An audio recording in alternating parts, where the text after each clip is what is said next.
The Empty Chair and the Mango Seed. My name is Désiré.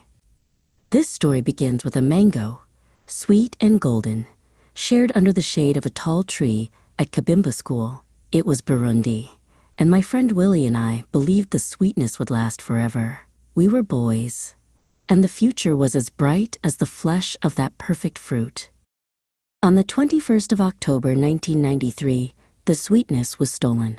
The air, once filled with laughter, was shattered by the sound of guns. The school, a place of learning, became a place of endings. Willie was murdered that day, and the mango tree stood witness to a silence that would never be broken. Willie's chair at our school desk was the first I saw, but soon, the whole of Burundi became a room of empty chairs. In 3 days, 300,000 souls were taken in a genocide that emptied villages, silenced songs, and broke the heart of our nation. Each empty chair held the weight of a universe. The years that followed did not bring peace, only more empty chairs. On the 16th of December 2000, my friend Freddie was taken. 12 days later, Arthur Kabunda. In 2004, another Willie. And on the 12th of December 2015, Raoul. Each name is a wound, each murder by the gun, an echo of that first, terrible silence. Grief can be a quiet room where you lock the door and lose the key. Or it can be a seed. For 32 years, I have carried this grief, and I have chosen the seed. I decided that the silence would not have the final word. The stories of my friends had to be told.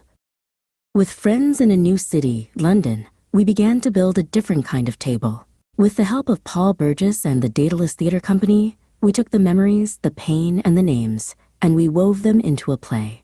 We called it A Place at the Table. On a stage in England, we set a place for Willie. We placed an empty chair under the lights, not as a sign of absence, but as a powerful presence. We invited the world to sit with us, to listen to the silence, and to understand the cost of conflict. But a play ends, and the lights come up. The real work of peace does not happen on a stage. It happens in the quiet offices of policymakers, in the meticulous reports of researchers, and in the difficult, necessary conversations between leaders. It is the choice to fund peace, not war. This work is the patient task of NGOs planting schools like seeds. It is the mission of the United Nations to build bridges over chasms of hate. It is the responsibility of governments to choose the hard path of dialogue over the easy path of division. Every resolution, every program, every investment in stability is a defiant act of hope. My friends are gone, but their stories are the seeds. I offer them to you, the peacemakers, the thinkers, the leaders. I ask you to help me plant them in the soil of policy and action, to work with all your heart to ensure that at the great table of humanity there is a place for everyone, and no more empty chairs.